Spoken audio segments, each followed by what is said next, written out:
Hello friends, இந்த வீடியோவில் இன்றைக்கி என்ன பார்க்க போகிறோம் அப்படின்னு பார்த்தீங்கன்னா, டிஎன் பேப்பர் 1 நியமன தேர்வுக்கான மேக்ஸ் கொஷின் தான் பார்க்க போகிறோம். இதுக்கு முன்னாடி 2 வீடியோஸ் போட்டிருக்கேன் பாருங்கள். இது 3வது வீடியோ. எந்த தேதியில் நடந்தது அப்படின்னு பார்த்தீங்கன்னா 16/10/2022 ஆஃப்டர்நூனில் நடந்த கொஸ்டின் பேப்பரில் இருந்தால் பார்த்துட்டு வரோம். இந்த கொஸ்டின் என்னென்னு பார்க்கலாம். மிகப்பெரிய 8 இலக்க எண்ணிலிருந்து மிகச்சிறிய 5 இலக்க எண்ணை கழித்தால் கிடைக்கும் எண். மிகப்பெரிய 8 இலக்க எண் அப்படின்னா, பெரிய அப்படின்னா எல்லாமே 9ஆக இருக்கும்.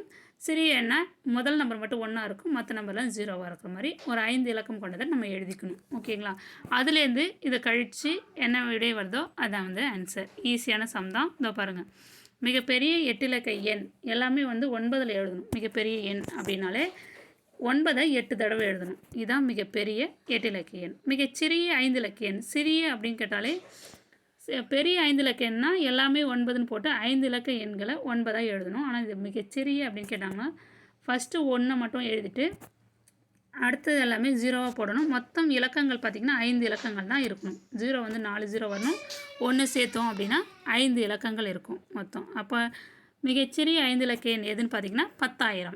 ஓகேங்களா? மிகப்பெரிய 8 இலக்க எண் எதுனா 1 10 100 1000 10,000 லட்சம் 10 லட்சம் கோடி. 9 கோடியே 99,99,999. இதான் வந்து மிகப்பெரிய 8 இலக்க எண். ஓகேங்களா? இப்போ இதுலேருந்து இதை கழித்தோம் அப்படின்னா அதனுடைய ஆன்சர் தான் கேட்டிருக்காங்க. இதுலேருந்து இதை கழிங்க. 9 அப்படியே வரும், 9 அப்படியே வரும், இந்த 9 அப்படியே வரும், இந்த 9 அப்படியே வரும், 9 1 பிரச்சனை 8, இந்த 9லாம் அப்படியே வரும். அப்போ 9 கோடியே 99,89,999. இதான் வந்து ஆன்சர். ஓகேங்களா? அவங்க என்ன அந்த 2 நம்பரையும் வந்து கழித்தால் கிடைக்கும் என்ன தான் கேட்டிருக்காங்க. இப்போ ஆன்சர் என்ன அப்படின்னா ஆப்ஷன் பியில் இருக்குது பாருங்கள். 9 கோடியே 99,89,999. இதான் வந்து ஆன்சர். ஈஸியான சம். அடுத்த சம் பார்க்கலாம். பின் வருவனற்றுள் எது கூட்டலின் நேர்மாறு பண்பினை விளக்குகிறது? கூட்டலின் நேர்மாறு பண்பு என்ன அப்படின்னா, நேர்மாறு அப்படின்னாலே ஒரு நம்பர் கொடுத்துட்டாங்க அப்படின்னா அது டிவைடில் எழுதணும். ஓகேங்களா? ஒரு நம்பர் இப்போ 8ன்னு கொடுத்தாங்கன்னா அதை தலைகீழ் எழுதணும். தலைகீழ் தான் நேர்மாறுன்னு சொல்லுவாங்க. ஓகேங்களா? எதுனா இதில் என்ன கொடுத்துருக்காங்க, எல்லாமே 9ன்னு கொடுத்துருக்காங்க. 9இன் நேர்மாறு என்னென்னா அதனுடைய தலைகீழ் 1/9.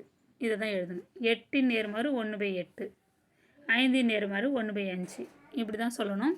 அப்போ அது கூட்டலின் நேர்மாறு பண்பினை விளக்குகிறது அப்படின்னு கொடுத்துருக்காங்க. அப்போ கூட்டலின் நேர்மாறு பண்பு என்னென்னா, ஒரு நம்பரை கூட்டலின் சமணி உறுப்பு எதுன்னு பார்த்தீங்கன்னா, கூட்டலுக்கான சமணி உறுப்பு எதுனா 0, பெருக்கலுக்கான சமணி உறுப்பு 1. ஏன்னா கூட்டலில் எந்த நம்பர் கூட கூட்டினா அதே கிடைக்கும் அப்படின்னு பார்த்தீங்கன்னா, ஒரு நம்பரை எந்த நம்பர் கூட கூட்டினா அதே நம்பர் கிடைக்கும் அப்படின்னு பார்த்தீங்கன்னா 0 தான். 0 கூட கூட்டணும் அப்படின்னா அதே நம்பர் கிடைக்கும். அப்போ பெருக்கலை பொறுத்து சமணி உறுப்பு என்ன அப்படின்னு பார்த்தீங்கன்னா, அதே நம்பர் கிடைக்கணும்னா என்ன செய்யணும் அப்படின்னா, ஒரு நம்பரை 1ஆல் பெருக்குனா அதே நம்பர் கிடைக்கும். அது வந்து பெருக்கல்ல. ஓகேங்களா? இப்போ கூட்டலுக்கான சமணி உறுப்பு என்னென்னு அதையும் கொஸ்டின் கேட்கலாம். கூட்டலுக்கான சமணி உறுப்பு என்னென்னா 0, பெருக்கலுக்கான சமணி உறுப்பு 1. ஏன்னா கூட்டக்குள்ளார இந்த நம்பர் ஒரு நம்பரை கூட்டுறோம் அப்படின்னா திருப்பி அதே நம்பர் கிடைக்குன்னா 0 மட்டும் கூட்டினா தான் அதே நம்பர் கிடைக்கும். அதே மாதிரி பெருக்கலில் ஒரு நம்பர் அதே நம்பர் கிடைக்கணும் அப்படின்னா 1ஆல் பெருக்கினா தான் அதே நம்பர் கிடைக்கும். அதனால தான் இந்த 0 வந்து கூட்டலின் சமணி உறுப்பு, 1ன்றது பெருக்கலின் சமணி உறுப்புன்னு சொல்கிறாங்க. இப்போ கூட்டலின் நேர்மாறு பண்பு கேட்டிருக்கிறதுனால இது நான் 4 ஆப்ஷனும் பாருங்கள் 0 தான் எடுத்துக்கணும். கூட்டல் அப்படின்னு கேட்டால் 0. அப்புறம் அங்கே கொடுத்துருக்க நம்பரு எல்லாமே 1/9 கொடுத்துருக்காங்க. 1/9. இதை கூட்டணும் அப்படின்னா 1/9 கிடைக்கும். ஓகேங்களா? அப்போ ஆன்சர் என்ன அப்படின்னா இது ஆன்சர். இது ஆன்சர்னு எடுத்துக்கூடாது. இது கழித்தலில் கொடுத்துட்டாங்க. இது கூட்டலில் இது மட்டும் தான் கரெக்டு.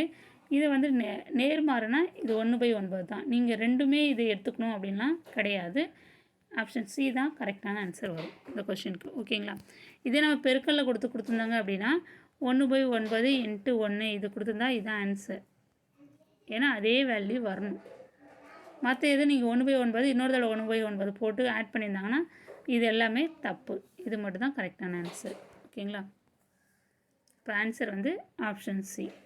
அடுத்த கொஸ்டின், கீழ்கண்ட வடிவங்களில் எது அதிகமான சமச்சீர் கோடுகளை கொண்டுள்ளது? சமச்சீர் கோடுகள் அப்படின்னா ஒன்று அதே பகுதியை பிரிக்கிறது தான் சமச்சீர் கோடு. ஒரு வடிவம் இருக்குன்னா அதை சம பகுதியாக பிரிக்கிறது. அதை 2ஆக பிரித்தோம் அப்படின்னா 2 பகுதியும் ஒரே மாதிரியே இருக்கணும். ஓகேங்களா? அதான் வந்து சமச்சீராக பிரிக்கிறதுன்னு அர்த்தம். அதில் எத்தனை கோடு வந்து பிரிக்குது, சமமாக பிரிக்குதோ அந்த கோடுகளின் எண்ணிக்கை தான் வந்து சமச்சீர் கோடுகள்னு சொல்கிறாங்க. கோடுகள் எத்தனை கோடுகள்? அதிகமான சமச்சீர் கோடுகளை கொண்டுள்ளது. ஃபஸ்ட்டு இங்கே சதுரம் கொடுத்துருக்கேன், சதுரம் போட்டாச்சு. இதை இப்படி 2ஆக பிரிக்கலாமா? இதுவும் சேமாக இருக்குது. இப்போ இதை 2ஆக பிரிக்கலாமா? இந்த 4ம் சேமாக இருக்குது. இதை இப்படி 2ஆக பிரிக்கலாமா? எல்லாமே உள்ளே வந்து முக்கோணமாக நம்மளுக்கு கிடைக்குது. அப்போ இதுக்கு சமச்சீர் கோடுகள் எத்தனைன்னு பார்த்தீங்கன்னா 1 2 3 4. அப்போது சதுரத்துக்கு 4 சமச்சீர் கோடுகள். அதே மாதிரி தான் செவ்வகத்துக்கும் வரும். இப்போ செவ்வகத்துக்கு பாருங்கள்,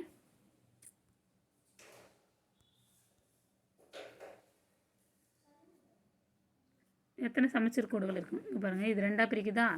இது ஒரு சமச்சீர் கோடு, மேலே ஒன்று கீழே பாட்டு ஒன்று சேமாக இருக்குது. இதை இப்போ 2ஆக பிரிக்கலாமா?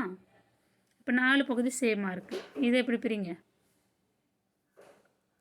இது எப்படி பிரிங்க? இப்போ உள்ள எல்லா முக்கோணமும் சேமாக இருக்கும். அப்போ மொத்தமாக எத்தனை கோடுகள் இருக்குது? 1 2 3 4.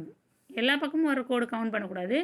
ஒரு லைன் இப்படி நீட்டாக போட்டோம்னா அதுதான் கவுண்டிங். 1 2 3 4. அப்போ சதுரத்துக்கு 4 சமச்சீர் கோடுகள், செவ்வகத்துக்கு 4 சமச்சீர் கோடுகள். அடுத்து சமபக்க முக்கோணம் எடுத்துக்கலாம். ஆப்ஷன் டி எடுத்துக்கிறேன். சமபக்க முக்கோணம்னா எல்லா பக்கமும் சமமாக இருக்கும். ஓகேங்களா? இதை இப்போ பிரிக்கிறோம். இது ஒரு கோடாக பிரிக்கிறோம், இது ஒரு கோடாக பிரிக்க, இது ஒரு. இப்போ உள்ளே பாருங்கள் எல்லாம் சேமாக இருக்கும். அப்போ 3 சமபக்க முக்கோணத்திற்கு 3 சமச்சீர் கோடுகள், சதுரம் செவ்வகத்துக்கு 4 சமச்சீர் கோடுகள். அப்போ இது 2 சேமாக இருக்குது, இது கம்மியாக இருக்குது. வட்டத்துக்கு பாருங்கள், ஒரு வட்டம் வரைகிறோம். அது எத்தனை கோடுகள் அளவுனாலும் பிரிக்கலாம். வட்டத்தில் எண்ணற்ற சமச்சீர் கோடுகள் இருக்கும்.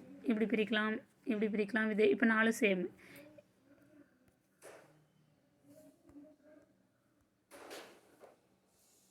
பாருங்க, ஒரு வட்டம். இதை எப்படி பிரிச்சிருக்கேன், இப்படி பிரிச்சிருக்கேன், இப்படி பிரிச்சிருக்கேன், இப்படி பிரிச்சிருக்கேன். திருப்பி நம்ம எத்தனை கோடுகள் அளவு வேணாலும் பிரிக்கலாம். பிரிக்கக்குள்ளார எல்லா பகுதியும் சமமாக உங்களுக்கு கிடைக்கும். ஓகேங்களா? இப்போ எத்தனை கோடு வேணாலும் நீங்கள் உள்ளே போடுங்க.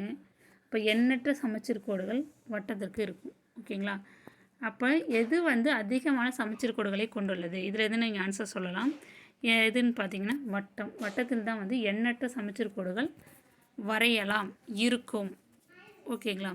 இப்போ ஆன்சர் என்னென்னா ஆப்ஷன் சி தான் கரெக்டான ஆன்சர். இந்த 3 சம்மில் ஏதாவது டவுட் இருந்ததுன்னா கமெண்ட்ஸில் தெரிவிங்க. இந்த வீடியோ உங்களுக்கு பயனுள்ளதாக இருக்கும்னு நம்புகிறேன். Thank you friends.